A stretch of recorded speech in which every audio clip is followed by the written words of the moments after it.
Hello friends, എല്ലാവർക്കും good morning. അപ്പോൾ എല്ലാവർക്കും ഇന്നത്തെ അത്യുഗ്രൻ വിശേഷത്തിലേക്ക് തന്നെ സ്വാഗതം. അങ്ങനെ നമ്മുടെ അനിയൻ നന്ദും കൂടെ സംസാരിച്ചുകൊണ്ടിരിക്കുക. എന്തായാലും ആ നവീൻ ഇപ്പൊ പാതിരാത്രി ഒറ്റയ്ക്കൊക്കെ കറങ്ങി നടക്കുക.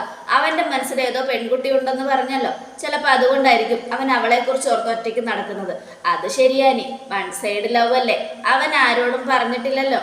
അവൻ ആ പെണ്ണിനോട് ഇഷ്ടമാണെന്ന് പറഞ്ഞിട്ടുണ്ടെങ്കിൽ ചിലപ്പോൾ ഇങ്ങനെ ഒറ്റയ്ക്ക് നടക്കേണ്ട ആവശ്യമില്ലായിരുന്നു, അവളും കൂടെ വന്നാനെ. എന്നാ ഒറ്റയ്ക്ക് നടക്കേണ്ട ഇപ്പൊ ഒരു എന്താ പറയാ, അവനൊരു സ്ഥിരം തന്നെയാണെന്ന് തോന്നുന്നു. അവൻ ആരെങ്കിലും പറഞ്ഞ ബീച്ചിലോട്ട് വരാൻ. ഷോ, വല്ലാത്ത കഷ്ടമായല്ലോ. സാരമില്ല, എന്ത് ചെയ്യാനാ. ഇനിയിപ്പോൾ അവൻ വന്നതുകൊണ്ട് വീട്ടിലുള്ളവരെല്ലാവരും അറിഞ്ഞു എന്നെ ബീച്ചിൽ നിന്നാ കിട്ടിയെന്ന്. ഇനിയിപ്പോൾ അതിനെക്കുറിച്ചൊന്നും പറഞ്ഞിട്ട് കാര്യമില്ല എന്നൊക്കെ പറഞ്ഞിട്ട് അവർ സംസാരിക്കുക. നന്ദു, ഞാൻ പറഞ്ഞത് ഓർമ്മയുണ്ടല്ലോ, നയനടുത്ത് വിളിച്ചാലും നീ ഞാൻ പറഞ്ഞതുപോലെ തന്നെ വേണം പറയാൻ, കേട്ടല്ലോ? ശരിയടാ, ഞാൻ അങ്ങനെ പറഞ്ഞോളാം. അനി, നീ സൂക്ഷിക്കണം. നിന്റെ ഏട്ടത്തി ഏട്ടനും ഭയങ്കര ബുദ്ധിശാലികളാ. അതുകൊണ്ട് അവർ ചിലപ്പോൾ നിന്റെ റൂമിന്റെ ഡോറിന്റെ അടുത്തൊന്നും പോയിട്ടുണ്ടാവില്ല. അതുകൊണ്ട് നീ ഫോൺ വെച്ചോ. ശരി നന്ദു, നീ പറഞ്ഞത് ശരിയാ. ചിലപ്പോൾ ഏട്ടനും ഏട്ടത്തിയും കാത് കോർത്ത് നിൽക്കും ഞാൻ നിന്നെ വിളിക്കുന്നുണ്ടോ എന്നറിയാം, അതുകൊണ്ട് വെക്കുവാണേ. ശരിയടാ എന്നും പറഞ്ഞുകൊണ്ട് ഫോൺ കട്ട് ചെയ്യുക. ഈ സമയം ഫോൺ വെച്ചതും നമ്മുടെ അനി പുറത്തേക്ക് ഒന്ന് എത്തി നോക്കുക. വാതിൽ തുറന്നിട്ട് അവിടെ ആരും കാണാനില്ല. വിചാരിച്ചതുപോലെ ഏട്ടനും ഏട്ടത്തി ഇവിടെ ഇല്ല എന്നും ആലോചിച്ചുകൊണ്ട് അനി നേരെ റൂം അടച്ചകത്തേക്ക് പോവുക. ഈ സമയം പിന്നീട് കാണിക്കുന്ന ദുബായിലാണ്. ദുബായിൽ ഇങ്ങനെ ഒരാൾ സ്കോച്ച് അടിച്ചോണ്ടിരിക്കുക. അപ്പോഴത്തേക്കും അബിയുടെ കോള് വന്നു. ഫോൺ വന്നതും അയാൾ ഫോൺ എടുക്കുക. ഹലോ, അറിയാലോ, മറ്റന്നാളാണ് അവൻ അങ്ങോട്ട് വരുന്നത്, ആദർശ്. എനിക്കറിയാലോ അബി, നീ പേടിക്കണ്ട. നിന്നെ ഇന്ത്യയിലെ ജയിലിലാക്കിയവനാണ് അവൻ. അവൻ ഇത്രയും പെട്ടെന്ന് നിന്നെ ജയിലിലാക്കിയതുകൊണ്ട്, ഇന്ത്യക്കാരായതുകൊണ്ട് നിന്നെ പുറത്തിറക്കി. എന്നാ അവൻ ഇനി കയറി ഇറങ്ങാൻ പോകുന്നത് ദുബായിലെ ജയിലിലായിരിക്കും. ഇവിടെ നിന്ന് അവൻ ഇറങ്ങാനേ കുറച്ച് പാടുപെടും. അവൻ ഇവിടെ നിന്ന് തിരിച്ചു പോകാൻ പറ്റില്ല. മൂർത്തിക്ക് ആർക്കും അവനെ ഇറക്കിക്കൊണ്ടുവരാൻ പറ്റില്ല. ഏത് കൊമ്പത്തെ വക്കീല് വന്നാലും അവൻ ദുബായിലെ ജയിലിൽ കിടന്ന് നരകിക്കും. അതാണ് ഇനി സംഭവിക്കാൻ പോകുന്നത്. സത്യമായിട്ടും അതൊക്കെ നടക്കുമല്ലോ അല്ലേ? നടക്കും. ഞാനല്ലേ വാക്ക് തരുന്നേ, ഉറപ്പായിട്ടും നടക്കും. ധൈര്യമായിട്ടിരിക്കെ, സമാധാനമായിട്ടിരിക്കെ. ഇനി സംഭവിക്കാൻ പോകുന്നത് എന്തൊക്കെയാണെന്ന് ഞാൻ പറഞ്ഞു തരേണ്ട ആവശ്യമില്ല. നാളത്തെ ഒരു ദിവസം കഴിഞ്ഞോട്ടെ, മറ്റന്നാൾ അവൻ ഇവിടെ എത്തിക്കഴിഞ്ഞാൽ പിന്നെ അത് കഴിഞ്ഞ് നടക്കാൻ പോകുന്നത് എന്തൊക്കെയാണെന്ന് നിനക്ക് ലൈവായിട്ട് കാണാബി. നീ ധൈര്യമായിട്ടിരിക്കാബി. നിന്റെ ശത്രു എൻ്റെ ശത്രുവാ. ജയിലിലാക്കി നിന്നെ കരയിച്ചവരെ ഒരിക്കലും ഞാൻ വെറുതെ വിടില്ല. ദുബായിലെ ജയിലിലിട്ട് പുറം ലോകം കാണാനാകാതെ അവനെ ഞാൻ പൂട്ടും. എൻ്റെ എതിരാളിയാണവൻ. മൂർത്തീസ് ജ്വല്ലറിയും ഒക്കെ എനിക്ക് എതിരാളികൾ തന്നെയാണ്.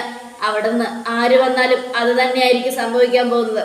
അതുകൊണ്ട് വരട്ടെ, ഓരോരുത്തന്മാരായിട്ട് ഇങ്ങോട്ട് വരട്ടെ, എല്ലാത്തിനെയും ഞാൻ പൂട്ടുന്നുണ്ട് എന്നൊക്കെ പറഞ്ഞുകൊണ്ട് നമ്മുടെ ദുബായിക്കാരൻ ഫോൺ കട്ട് ചെയ്യുക. ഈ സമയം അബി ഭയങ്കര സന്തോഷത്തിൽ നിൽക്കുക.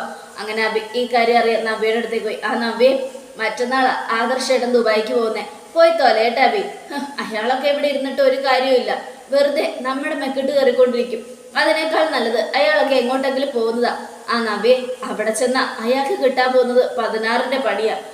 16ന്റെ പണിയായാലും 32ന്റെ പണിയായാലും എനിക്കൊരു കുഴപ്പമില്ല. അയാളെ അനുഭവിക്കണം. എനിക്കൊരു സംശയമുണ്ട്, അയാളെ കൂടെ അനഘയെ പോയി കാണുന്നുണ്ടോന്ന്. ഹോസ്പിറ്റലിൽ അനഘയെ ചെന്ന് കണ്ട് അവളുടെ കഴുത്തിന് വല്ലതും ഞെരിക്കുമെന്ന്. അത് കേട്ടതും എന്തൊരു വൃത്തികെട്ട മനുഷ്യനയാള്. അയാളെ സപ്പോർട്ട് ചെയ്യാൻ ഈ വീട്ടിൽ ഇഷ്ടം പോലെ ആൾക്കാരുണ്ട്. എന്നാ നീ സത്യസന്ധനായി ജീവിച്ചിട്ട് നിന്നെ സപ്പോർട്ട് ചെയ്യാൻ ആരുമില്ല. എന്തായാലും എല്ലാവരും കണക്കാബി. നമ്മൾ എല്ലാവരെയും സ്നേഹത്തോടെയാ കാണുന്നത്. പക്ഷെ അവർക്കാർക്കും നമ്മളോട് ഒരു തുള്ളി സ്നേഹമില്ല. കള്ള കണ്ണുനീര അവര് നമ്മളോട് കാണിക്കുന്നതൊക്കെ. അതുകൊണ്ട് വിശ്വസിക്കണ്ട അബി, ആരെയും വിശ്വസിക്കണ്ട. എൻ്റെ അനിയത്തിമാരെ പോലും എനിക്ക് വിശ്വാസമില്ല. ഇത്രയും നാളും നന്ദു ഇങ്ങോട്ട് വരരുതെന്നും പറഞ്ഞ് വാശി പിടിച്ചത് ഇളയമ്മയാ. എന്നാ ഇനി അത് ചെയ്യാൻ പോകുന്നത് ഞാനായിരിക്കും. നന്ദു ഇങ്ങോട്ട് കയറിയിട്ടുണ്ടെങ്കിൽ തൂങ്ങിച്ചാകുമെന്ന് പറഞ്ഞ് ഞാൻ വാശി പിടിക്കും. അങ്ങനെ അവളെ ഇവിടെ കയറാൻ ഞാൻ സമ്മതിക്കില്ല. എൻ്റെ അബിയെ ജയിലിലാക്കിയവളുമാർ രണ്ടുപേരോടും എനിക്ക് തീർത്താൽ തീരാത്ത പകയുണ്ട്. അതെന്റെ കൂടപ്പിറപ്പാണെങ്കിൽ പോലും ആ പക ഒരിക്കലും മാറില്ല. എല്ലാം കണക്കാബി. അതുകൊണ്ട് ആരെയും വിശ്വസിക്കരുത്. നമുക്ക് നമ്മുടെ കാര്യം. ദുബായിൽ വെച്ച് ആദർശേട്ടനെ പൂട്ടാനുള്ള കാര്യങ്ങളൊക്കെ ഞാൻ ചെയ്യുന്നുണ്ട്. ആദർശിനെ മാത്രമല്ല, ഇവിടെയുള്ളവരെ മുഴുവനും പൂട്ടാനും ഞാനൊരു കാര്യം ചെയ്തിട്ടുണ്ടല്ലോ. അതിന്റെ പേരിൽ ആരെങ്കിലും ചോദ്യം ചെയ്തലുമായിട്ട് വന്നാല് പിന്നെ നമുക്ക് നോക്കാം എന്താ സംഭവിക്കാൻ പോകുന്നെന്ന്. നിന്റെ ജോലി കളഞ്ഞു. എനിക്ക് ജോലിയില്ല, എങ്ങനെ നമ്മൾ ജീവിക്കും? നമുക്ക് ജീവിക്കണം. അതുകൊണ്ട് തന്നെ ഞാനും ഭയങ്കര ദേഷ്യത്തിൽ തന്നെയാ. ഇനിയുള്ള കാര്യങ്ങൾ ഞാൻ തീരുമാനിച്ചോളാം എന്നൊക്കെ പറഞ്ഞുകൊണ്ട് നമ്മുടെ നവ്യ ഇങ്ങനെ ഇരിക്കുവാണ്. ഈ സമയം പിന്നീട് കാണിക്കുന്ന ആദർശനെയാണ്. ആദർശ് ഓരോരോ കാര്യങ്ങൾ നോക്കിക്കൊണ്ടിരിക്കുക. അപ്പോഴത്തേക്കും ദേ വരുന്നു നയന. ആദർശേട്ടാ, പുതിയ ഡിസൈൻ വരച്ചിട്ടുണ്ട്. നയനെ, നിന്നോട് ഞാൻ പറഞ്ഞിട്ടില്ലേ ഇവിടെ വരുമ്പോൾ നീ എൻ്റെ ക്യാബിലിരുന്നാൽ മതി, അപ്പുറത്ത് പോയിരിക്കേണ്ടത്. എൻ്റെ ആദർശേട്ടാ, എനിക്ക് ഡിസൈൻ ചെയ്യണമെങ്കിൽ ഒറ്റയ്ക്ക് ഇരിക്കണം. ആരെങ്കിലും കൂടെ ഉണ്ടെങ്കിൽ എനിക്ക് ഡിസൈൻ ചെയ്യാൻ പറ്റില്ല. അത് ശരിയാണല്ലോ. സാരമില്ല. പക്ഷെ നിനക്ക് പെട്ടെന്ന് എന്തെങ്കിലും അസ്വസ്ഥത തോന്നിയാ ഞാൻ അടുത്തുണ്ടെങ്കിലോ നല്ലതല്ലേ? സാരമില്ല, ആദർശേട്ടൻ ഇവിടെ തന്നെയല്ലേ ഉള്ളത്. അങ്ങനെ എന്തെങ്കിലും ഉണ്ടെങ്കിൽ ഞാൻ ഫോൺ വിളിച്ചാൽ പോരെ? നയനെ, ഒരു പുതിയ ജ്വല്ലറി തുടങ്ങിയിട്ടുണ്ട്, AK ജ്വല്ലറി. ദുബായിലും മറ്റും ഒരുപാട് ഒരുപാട് സ്ഥാപനങ്ങൾ അവർക്കുണ്ട്. അതുകൊണ്ട് തന്നെ അതൊക്കെ ഉള്ളതുകൊണ്ട് നമുക്ക് വെല്ലുവിളിയായിട്ട് ആ ജ്വല്ലറി തുറന്നിരിക്കുന്നത്. അത് ഞാനും കണ്ടായിരുന്നു ആദർശേട്ടാ. ഒരു പത്രത്തിന്റെ മുൻപേജ് മുഴുവനും അവരങ്ങ് മേടിച്ചിരിക്കുകയാണല്ലോ. പത്രത്തിൽ ന്യൂസുണ്ട്. അത് ശരിയാ. എന്തായാലും ബിസിനസ്സിൽ നമുക്ക് വെല്ലുവിളിയായിട്ട് ഒരു ജ്വല്ലറി തുടങ്ങിയതുകൊണ്ട് നമ്മളും ഇത്തിരിയും കൂടെ കാര്യങ്ങൾ കടുത്ത തീരുമാനത്തിൽ വേണം മുന്നോട്ട് പോകാൻ. അതൊക്കെ ഞാൻ ഡിസൈൻ ചെയ്ത് തരാം. ആദർശേട്ടൻ പേടിക്കണ്ട. എത്താൻ പറ്റുന്നിടത്തോളം നമുക്ക് ഉയരങ്ങളിൽ എത്താം ആദർശേട്ടാ. ആദർശേട്ടൻ ധൈര്യമായിട്ടിരിക്കും. എന്തായാലും പഴയ ആൾക്കാരൊന്നും വളരെ പുതിയ ജ്വല്ലറിയിലേക്ക് പോകില്ല. നമ്മുടെ സ്ഥിരം കസ്റ്റമറൊക്കെ നമുക്ക് തന്നെ ഉണ്ടാവും. സ്ഥിരം കസ്റ്റമർ നമ്മുടെ ഇടയിൽ നിൽക്കും. പക്ഷേ പുതിയ കസ്റ്റമർ എന്ന് പറഞ്ഞാലും ഈ പഴയ കസ്റ്റമർ ആണെങ്കിലും പുതിയ കസ്റ്റമർ ആണെങ്കിലും ഡിസൈനോടും ജ്വൽസിനോടും കൊതിയുള്ള കൂട്ടത്തിലാണ് പെണ്ണുങ്ങൾ. അങ്ങനെയുള്ളപ്പോൾ പെണ്ണുങ്ങൾ ഇപ്പുറത്ത് ഇത്തിരി നല്ലതുണ്ട്, അപ്പുറത്ത് നല്ലതാണെങ്കിൽ അങ്ങോട്ടേക്ക് കളം മാറ്റി ചവിട്ടുന്നവരാ. അതുകൊണ്ട് സൂക്ഷിക്കണം. എല്ലാവരും അങ്ങനെയൊന്നും അല്ല ആദർശേട്ടാ. അതുകൊണ്ട് അതൊന്നും ഓർത്ത് ആദർശേട്ടൻ പേടിക്കണ്ട. എന്തായാലും ഞാനൊരു കാര്യം തീരുമാനിച്ചു കഴിഞ്ഞു. എന്തൊക്കെ സംഭവിച്ചാലും ശരി, നമ്മൾ ഒരിക്കലും തോക്കാൻ പാടില്ല. അത് മുത്തശ്ശനും മുത്തശ്ശിക്കൊന്നും സഹിക്കില്ല നയനെ.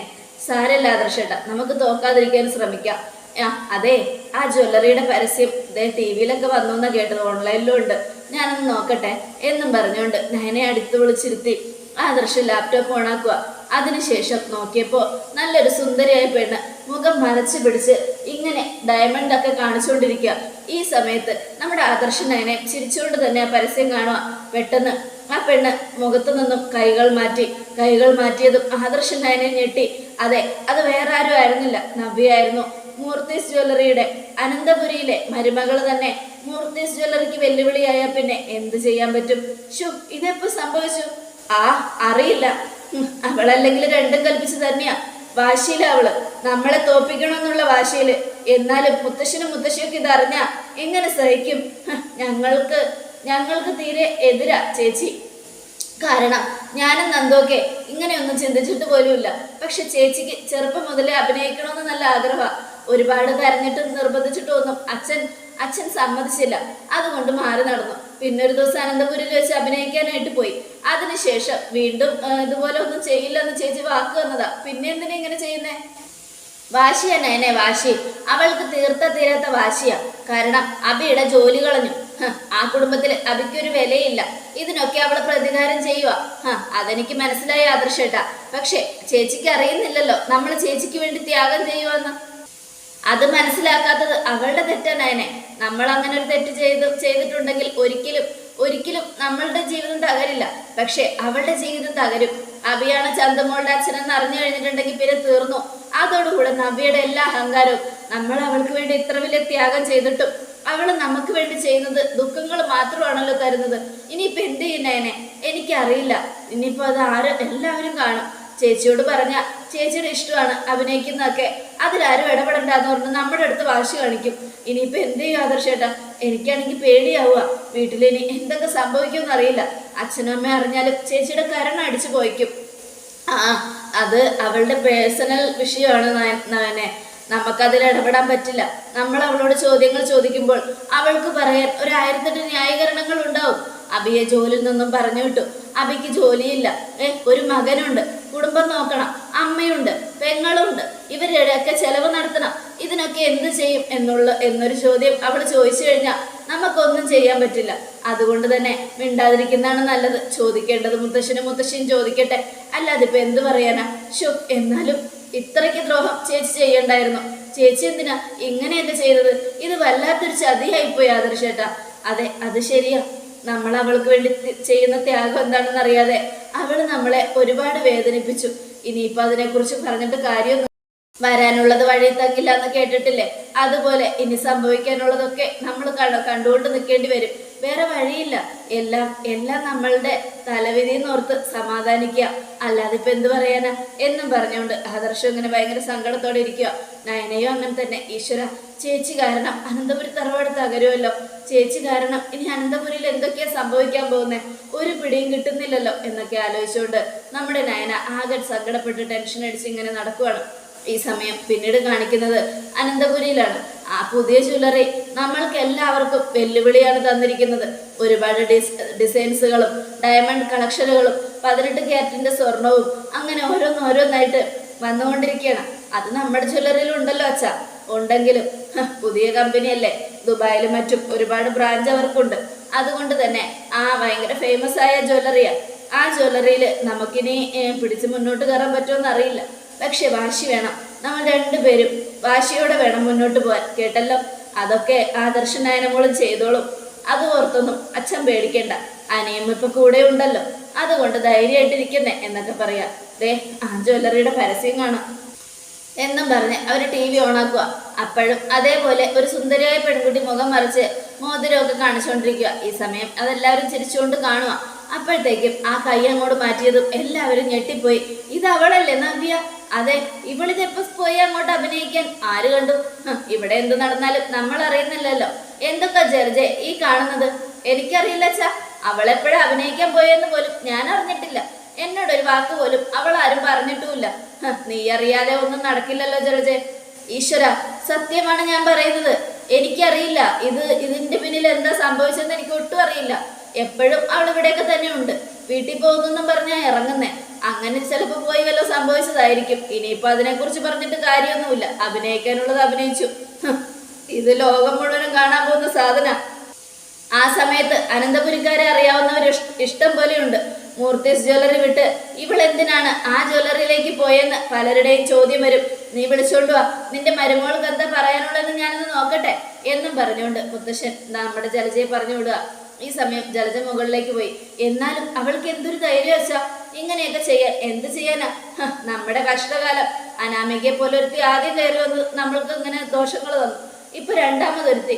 അല്ലാതെ ഇപ്പൊ എന്ത് പറയാനാ എന്നൊക്കെ പറഞ്ഞുകൊണ്ട് ഇങ്ങനെ നിൽക്കുക. ഈ സമയം അഭിയെയും നവ്യയാണ് കാണിക്കുന്നത്. ആ മോളെ ദേ അവിടെ വലിയ പ്രശ്നമായിക്കൊണ്ടിരിക്കുക. എന്താ അമ്മേ?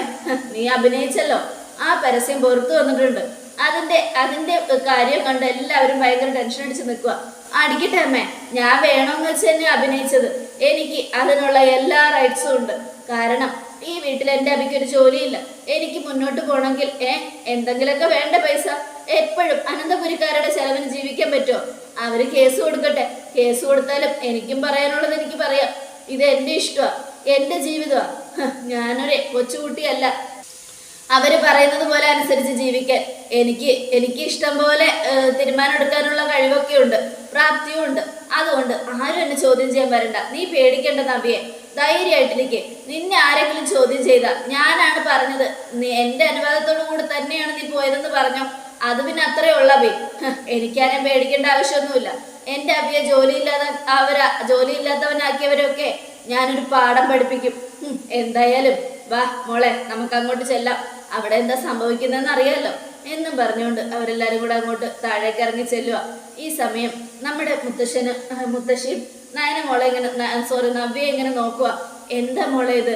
എന്തറിഞ്ഞിട്ടാ നീ ഇങ്ങനെ ഒരു കാര്യം ചെയ്തത്? എന്തറിഞ്ഞിട്ട് ചെയ്യണം മുത്തശ്ശി? ഈ വീട്ടില് ആരെങ്കിലും എൻ്റെ അഭിക്ക് എന്തെങ്കിലും ഒരു ഇത് കൊടുക്കുന്നുണ്ടോ? ഒരിക്കലും അവനെ ആരെങ്കിലും സ്നേഹിച്ചിട്ടുണ്ടോ? എല്ലാവരും അവനെ ഒരു പുറമ്പോക്കായിട്ടാണ് കാണുന്നത്. എല്ലാവരും കൂടെ എൻ്റെ അഭിയെ തരം താഴ്ത്തിയാ സംസാരിക്കുന്നത്. ഇതുപോലെ ഒരുത്തി ഇവിടെ ഉണ്ടായിരുന്നു, അനാമിക. അവള് വീടിന്റെ പടിയിറങ്ങിപ്പോയി. ഇപ്പൊ നീ ആരംഭിച്ചു വയ്ക്കുകയാണോ? ഞാൻ ആരംഭിക്കും മുത്തശ്ശ. ജയിലിൽ പോയി വന്ന എൻ്റെ അഭിയെ അനിയെന്ന് പറയുന്നവൻ ജ്വല്ലറിയിൽ നിന്നും പിരിച്ചുവിട്ടു. എൻ്റെ അഭി എങ്ങനെ ജീവിക്കും? എനിക്ക് എൻ്റെ കുഞ്ഞിനെ വളർത്തണ്ടേ? പണ്ട് മുതലേ എനിക്ക് ഒരു ജോലിയൊക്കെ ആവശ്യമുണ്ടായിരുന്നു. അമ്മ ഒരു പുറമ്പോക്കെ ആയതുകൊണ്ട് ഈ വീട്ടിൽ അഭിയുടെ സ്ഥാനവും അത് തന്നെയാണെന്ന് എനിക്ക് മനസ്സിലായതുകൊണ്ട് ഞാൻ ഇങ്ങനെ ഒരു കാര്യം തിരഞ്ഞെടുത്തത്. എന്തായാലും ഫാഷൻ ഡിസൈനറെ വേണമെന്നും പിന്നെ മോഡേണിങ്ങിന് വേണമെന്നൊക്കെ അവർ പരസ്യം തന്നപ്പോൾ അത് കണ്ട് ഞാൻ പോയി. അവർക്ക് എന്നെ ഇഷ്ടപ്പെട്ടു, എൻ്റെ അഭിനയം ഇഷ്ടപ്പെട്ടു, വീണ്ടും വിളിക്കും, വീണ്ടും ഞാൻ പോകും എന്നൊക്കെ പറഞ്ഞുകൊണ്ട് നവ്യ വാശി പിടിക്കുക. ആരോട് ചോദിച്ചിട്ടാ നീ ഇങ്ങനെ ഒരു കാര്യം ചെയ്തത്? എൻ്റെ ഭർത്താവിനോട്, എൻ്റെ ഭർത്താവിൻ്റെ അനുവാദത്തോടു കൂടെ തന്നെയാണ് ഞാൻ ഇങ്ങനെ ഒരു കാര്യത്തിന് പോയത്. അത് കേട്ടത് മുത്തശ്ശൻ അഭിയെ തുറിച്ചു നോക്കുകയാണ്.